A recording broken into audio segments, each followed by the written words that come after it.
So this is my introduction to cheese making equipment and what you're going to want to have to be able to make different kinds of cheeses. You don't need to have all of this. Some of it you probably don't need, especially if you're not making all kinds of cheeses or you're just sort of starting out, and you'll figure out what works for you and what doesn't. But so to start with, I'm just going to tell you that the first thing I recommend, and there are lots of books and lots of different recipes and videos online and places that you can find how to make cheese, and I've tried a bunch of them. I have a whole bunch of books, and I can tell you that there is one set of books that's going to be the difference maker in making cheese, and I highly recommend Successful Cheese Making.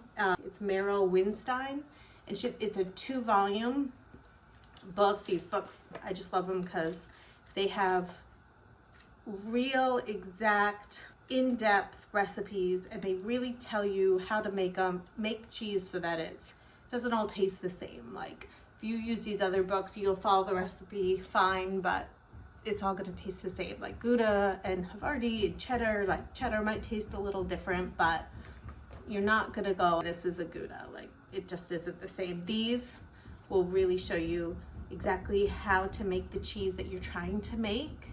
And I just love how our recipes are laid out.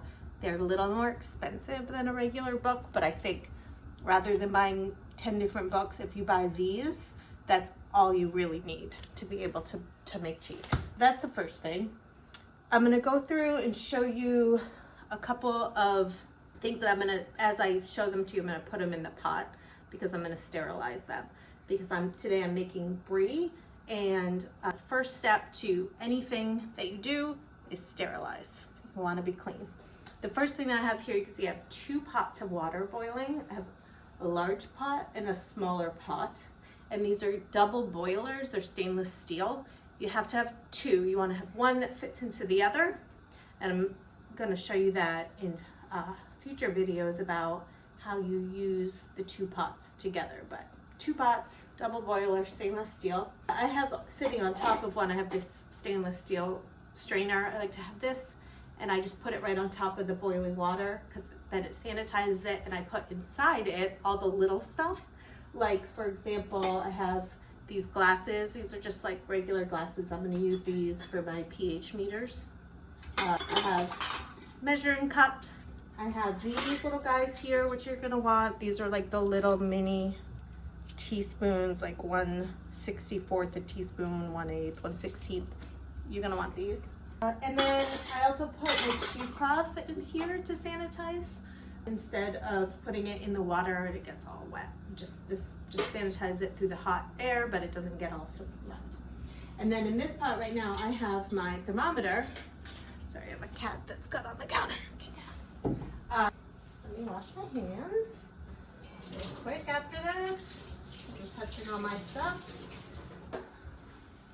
I have this thermometer. This is the thermometer that I use that goes actually in my cheese, the milk. I have another thermometer that goes in the other part of my double boiler. I'll show you. And then this is what I use to, it's the ThermoWorks thermometer that goes in the actual milk. And the reason I use this is you can set a minimum and a maximum temperature, and an alarm will go off if it goes below or above, so you don't overheat your milk. That's why I like this ThermoWorks Chef Alarm thermometer. This just plugs right into that once it's sanitized. And then, so other things, here's my other thermometer. It's just a candy thermometer. This I put inside the bigger pot to keep an eye on the water, because what happens is you put water in the big pot, and then you put milk in the small pot, and then you put the milk in the big pot, hot water, and that's how you heat your milk indirectly, so you have an even heating of milk. It's important to be able to bring the milk to the right temperature quickly, and if you do that just through direct heat, it's going to heat unevenly, and you're not going to get the same results. That's why we do that. A whisk. This is a little whisk that I use when I need to cut curds into smaller curds, depending on the cheese I'm making. I don't think I need this for brie, but I'm just gonna stick it in here because it can't hurt. And then this is my big stirrer. I don't know what you call it, but this is my big stirrer. This is what I use to stir my cheese curds, my milk. That goes in here. This is just a little strainer. You might not need this, depends on the cheese you make, but I use this when you have to scoop out whey when you're trying, depending on the cheese. Some cheeses you scoop some of the whey out and you add water to make a wash curd. When I do that, I put this on top of my cup and then I dip it in, I catch the curds and I dump the whey out and the curds go back in the pot. That's why I use this. Again, I don't think I need it today, but I just throw it in. Oh, well, good thing that's gonna be sterilized.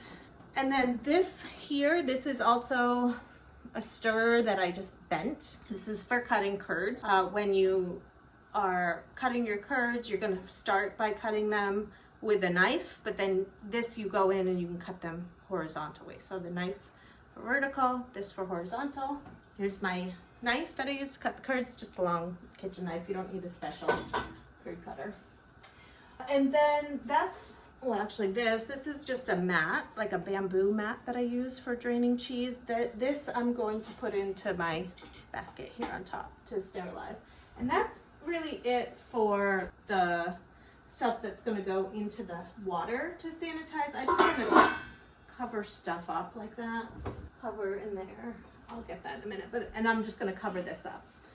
And then the other things that I'm going to sterilize, I'm going to sterilize them differently, is I'm going to take this little, I got this on Amazon. Let's see, it's just like a way that you can drain curds or drain your cheese, and you can keep water under it to keep the temperature warm. So you can keep like warm water under your cheese if you have to drain your cheese at a certain temperature. This I like, but I also use this when I'm making cheese. I put a combination of bleach and water, and then when I am using things like, let's say I'm stirring my curds and then they're gonna rest, I rinse my spatula off and then I dip it in the bleach. And I can also dip my hands in the bleach to keep my hands sterilized. I start by using this to hold the bleach and water, and then later, this is sterilized, it's been holding bleach and water, I'll use it when I'm draining the curds. So I'll wash that in bleach. This is like a little, this actually is like, you get it like Tractor Supply for giving shots or doses, or I guess you could probably get it at the pharmacy too, but this is what I use to measure my rennet. I don't know what you call it, but you know what I mean. It's like the little thing that you use to measure medicine. You want one of these. These are cheese mats. They're just silicone cheese mats. You're gonna want a couple of these for draining cheeses.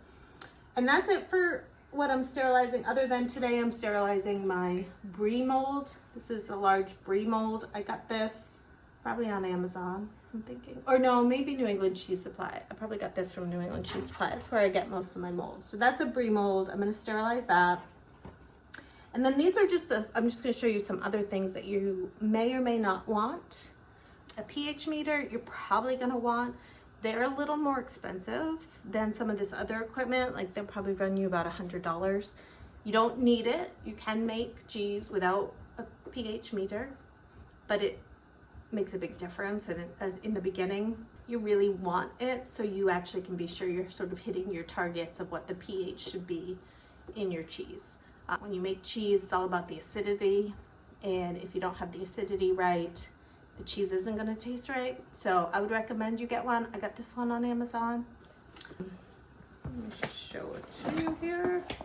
So it's just this, and you take the cover off, and this little glass piece, this is what is going to go into the milk to test the pH. So I'll do another video specifically on a pH meter, but I'm not going to get into that today, other than you're probably going to want one.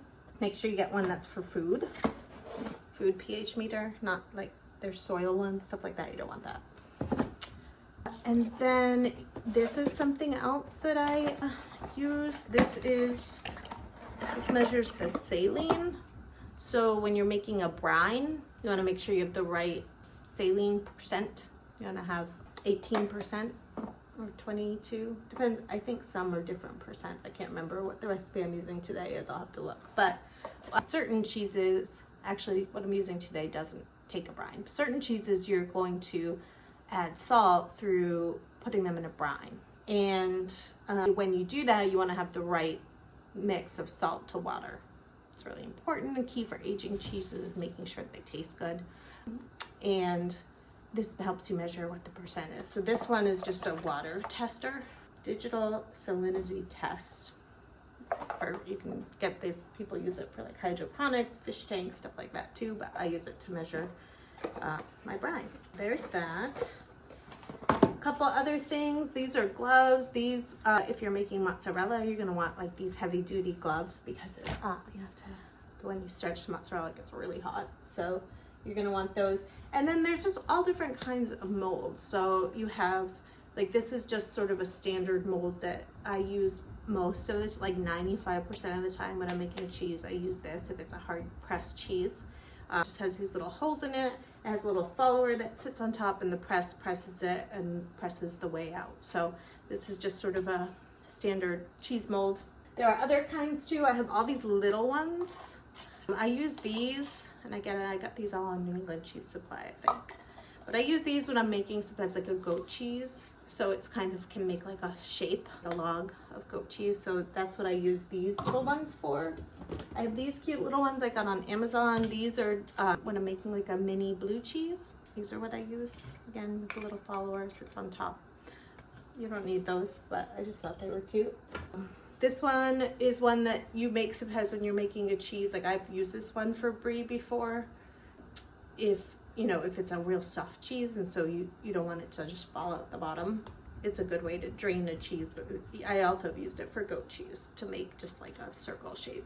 And then the last one I have here, this is like one of these pretty Manchego cheese molds. It has like if you look in here, it has the pretty little like designs that will leave like a pretty design on the outside of your cheese. And you can use this for any hard cheese that you're making if you want to have a pretty little design. I use that for all kinds of cheeses.